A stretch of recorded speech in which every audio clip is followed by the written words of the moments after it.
In the beginning, we see a soldier getting honorably discharged from the military, on account of finding several drugs in his blood work. In the soldier's defense, he was in rehab for a knee injury and was medicating heavily to ease the pain. The board also finds issues with his lung condition. To this, he replies that he has done 4 combat rotations in a period of 5 years with that lung, so he is relatively fit. The soldier says that he wanted to stay on the team, despite his medical conditions.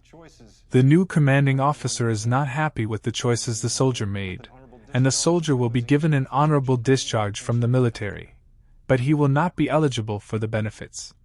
While he is leaving the building, he stops to salute the flag along with all the other soldiers, showing his patriotism. After returning home, he explains to his wife that he is being discharged because of the drugs they found in his blood, the ones he took because of his bad knee. Although previously the military wasn't doing extensive blood tests, the new commander is very strict about the rules. Their son is witnessing this conversation. The next day, he finds out that the debt collectors have been asking for payment. The debt collectors offer them a plan, but it involves paying high interest. He is not sold on this plan. He expresses that there is real money in something like private contracting. But his wife reminds him that he previously told her he would not work in that field. The following night, he finds out that his friend Mason died. Brienne expresses that she can't attend another one of James's teammates' funerals, because she has attended way too many of them. She then asks why he was fixing the roof in the middle of the night, and if he is doing okay. James says he is okay, but Brienne points out that Mason also said to his wife that he was okay, but he wasn't. Brienne says she is really scared because of all this. To this, James replies that he is not his father. We see a memory from his past where he is getting a tattoo of an American flag on his arm, and it was a birthday gift from his dad. On the day of the funeral, James and his friend remember funny things about Mason and lightens their mood. He asks his friend how Mason died, but doesn't get any definitive answer. James is relieved to hear that Mason's family is getting a full payout. Later, while visiting his friend, he expresses interest in working for the private sector. His friend tells him to go for it, because he deserves a good paycheck and needs it. Mike has also done a few tours, and the payment is good. Since they have the training, they might as well use it to get a new job. Mike works for NatSac, and he knows people there. At that level, James's blood work doesn't matter, as long as he is able to perform any mission given to him. James says that he is in, and Mike takes him to a ranch to meet the people from his field. James sees that the ranch is well protected. He meets a man named Rusty, who is also Mike's boss. James sees that Rusty is already looking at his profile. Rusty says that after giving all to the military, the soldiers are sometimes discharged with no one looking after them. The government doesn't care about them, and some of the soldiers suffer from fear, rage, uncertainty, etc., and they get a sense of abandonment and betrayal. Rusty knows exactly what James or Mason is going through. According to Rusty, even James's father had gone through this. But James doesn't want to talk about him.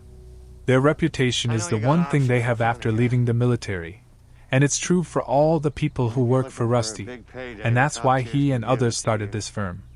Rusty tells James that he can work for a top-tier private company and make good money, but will not like some of the gigs there. But on the other hand, Rusty offers honorable work with relatively good pay.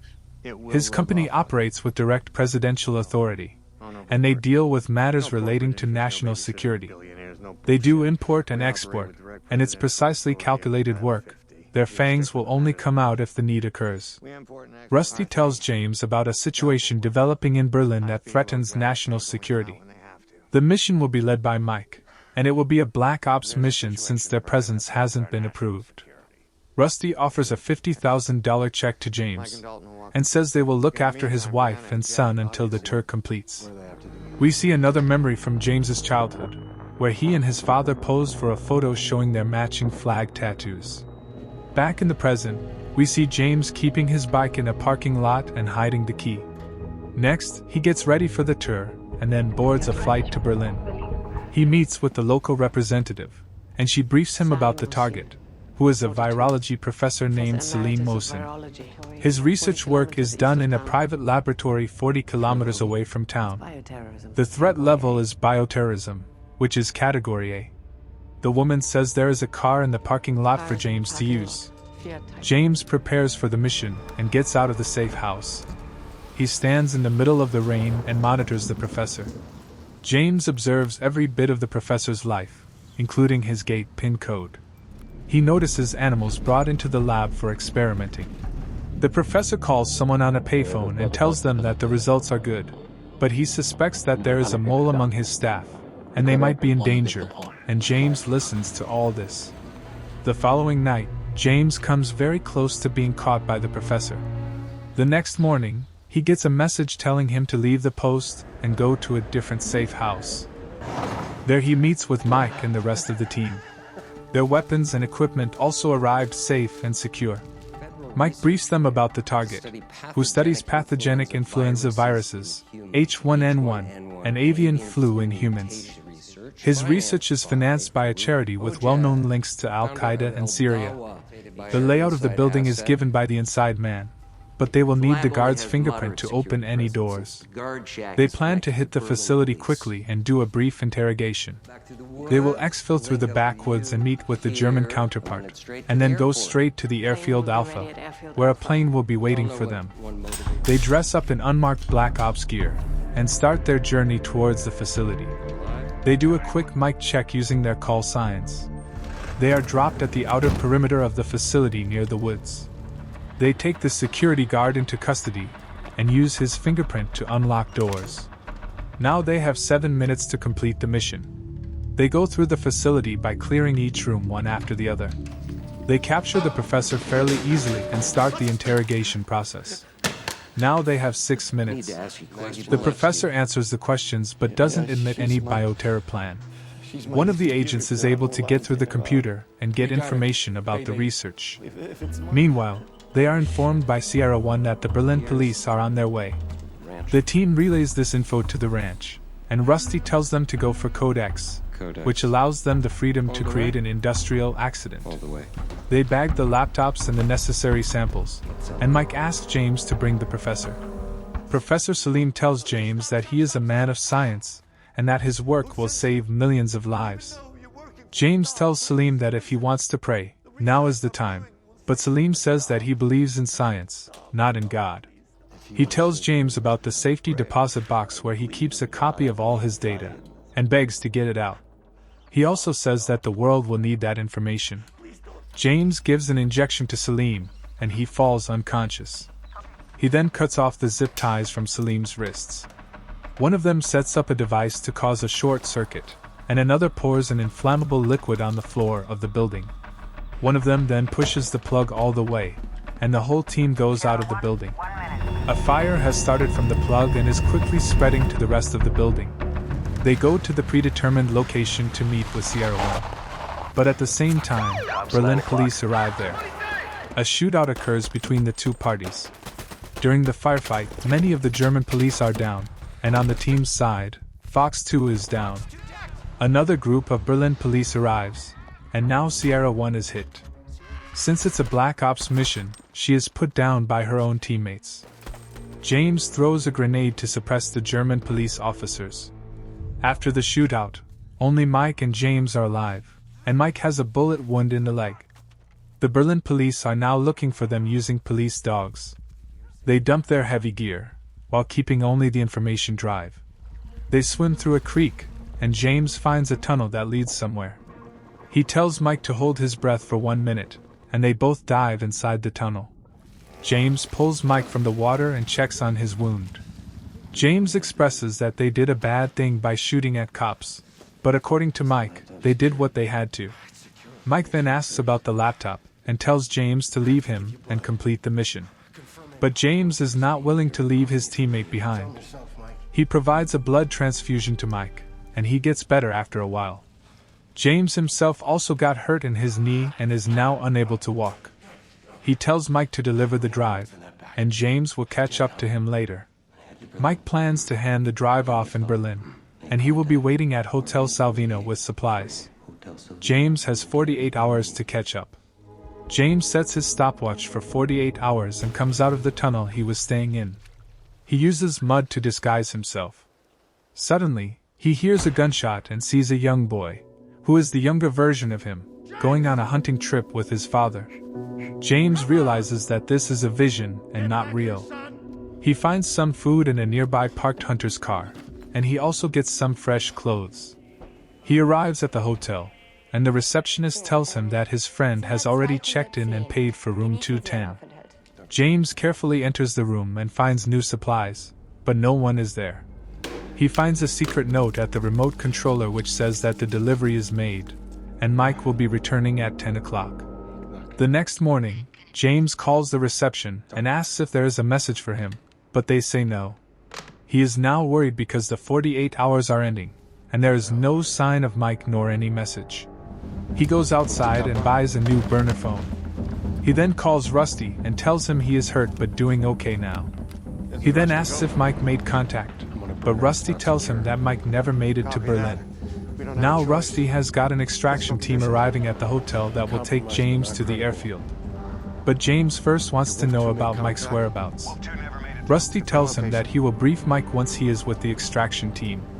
James gives his current location to Rusty, and Rusty tells him to head towards the Elson Bridge, and the team is coming within 20 minutes. Rusty asks Mike to get inside a BMW car, but James has a suspicion. If Mike didn't make contact in Berlin, then how did he arrange the extraction team? The whole thing doesn't make any sense. He now asks Rusty if he had Mike killed, and also who they are really working for. Listening to this, Rusty becomes very frustrated and starts cursing at James. This confirms James's suspicion that Rusty might be working for the bad guys. James tells Rusty that if he survives this, he will be coming after him. James turns around and tries to get away from the BMW. He sees two motorcycles coming towards him, and they suddenly start shooting, and a few other bad guys disguised as civilians join the two. James jumps from the bridge into the water and starts swimming. The bad guys follow him and continue to fire at him. James takes out one of the bikers and gets the gun from him. He is now getting shot at from every direction. He runs into the sewage system tunnel and starts smashing the light bulbs to make the place darker. James waits in the shadows and ambushes the bad guys. A fight breaks out between them, and ultimately James walks victorious. Meanwhile, James learns that one of the guys that were after him is a former U.S. Marine. The Marine says that their mission was originally extraction, but then the ranch ordered them to terminate James and Mike after the pickup, and they already picked up Mike, which is why he couldn't contact James. The Marine thought he would be saving lives, not killing their own. He provides James with a location for a safe house and a code for pickup. The kill code is Tomahawk, and this will stop the team from searching for him, at least for a while. James sends the kill code to the extraction team using the Marine's phone. We see James very tired because he hasn't slept in days. He then goes to the professor's house and asks his wife about the package that Salim talked about earlier. She tells him that it's in a safe deposit box in the Swiss credit bank. James asks the professor's wife and son to go with him to recover the package. Sylvia goes inside the bank and brings back the package. It contains a tablet. After getting clues for the password, he unlocks the tablet and gets away from the family. He calls the pickup number and gives the code. The next day, early in the morning, he sees an SUV stopping near the location. James doesn't trust them blindly and goes with his gun pointing. The man convinces James to lower the weapon and get in, but as soon as he gets inside, the man injects him with something. Later, James is brought to a safe house, and he is unconscious and hooked up to medical devices. The doctor tells James that the ranch trains guys like him, James, and the Marine to run their errands, kill their enemies, and sometimes order them to kill each other. They hide their dirty affairs under the umbrella of national security. In the tablet, James finds a message from Salim to his son, Yanis, saying that he determined early that his children would live without fear, and that is why he dedicated his life to science. But in the world, there are powerful people who are against his work and try to subvert it for their own benefit. He is leaving his life's work to Yanis, which contains the vaccine for the H5N1 virus.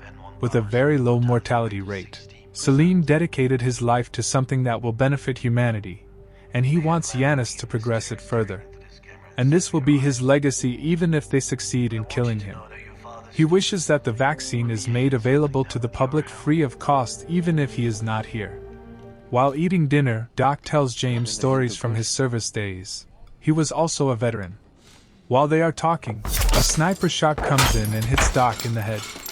James quickly takes cover and turns the light off. James crawls on the floor and checks on Doc, but he is already gone. He sees the propane cylinder and thinks about a plan. He lights up a candle and releases the gas from the cylinder. He then goes to the next room and uses clothes to close the gap under the door. Several gunmen are seen approaching the house, and they enter through the front door. James gets ready and goes out through the window on the upper floor. The bad guys open the door, and the whole house goes boom. James gets into Doc's vehicle and drives away. He then crosses the border and enters Poland. He is able to get on a flight with no trouble and arrives in America. He then hops on the motorcycle he parked earlier and rides to Mike's house, to tell his wife personally what happened to Mike, as per Mike's request. But to his surprise, he sees Mike playing with his kid, and very much alive. At this point, James realizes that not only Rusty but also Mike has betrayed him. He then goes to a safe location in the woods and prepares his guns. The next morning, he tails Mike's car to see what is going on. Mike enters a public parking lot, and James follows him up to the roof. But just as he is entering the roof, Mike runs from the side, knocks him off the bike, and points a gun at him. Mike asks why he was at his house and now following him. To this, James removes his helmet and says if he wants to shoot him, then he can go right ahead. Mike says that Rusty told him that James didn't make it. James asks if Mike knows that Rusty sent men to kill James. James finds out it was a data heist, and all the talk about honorable work was pure bullshit. Mike says that all this happened because of a payday of a lifetime. Listening to this, James pushes Mike to his car and snatches his gun. The professor was working on a cure for a virus that Rusty and his people wanted to release to make money off people's suffering. Mike says that James's family was given $4 million. But he can never go to his house because if Rusty finds out that James is alive, he will come after him and his family with everything he's got. James is getting emotional because people like Mike, whom he thought were his friends, have betrayed him for money. He suddenly remembers his father, and how he disappeared after the military cut him loose. James tells Mike that this will end only one way. Next, Mike's car is seen approaching the ranch, and Mike is in the driver's seat. They let him in easily. Mike gets out of the car, says hello to a few of the members, and starts shooting at them. James also jumps out of the car fully geared and starts firing. James now goes from behind in order to flank Rusty. James enters Rusty's house and fights with other members. Meanwhile, Mike gets shot by Rusty in the abdomen. James wins the fight and continues searching for Rusty. Rusty manages to fire another shot at Mike. James finds Rusty wounded and unable to move. Rusty says that he wants to die with his boots on, but James shoots him in the head. James goes back to Mike, and he is badly hurt. They both drive away from the ranch. Mike dies from his injuries in the middle of the road. James torches the car and goes home. He monitors his family for a while, and while they are out of the house, he calls his son.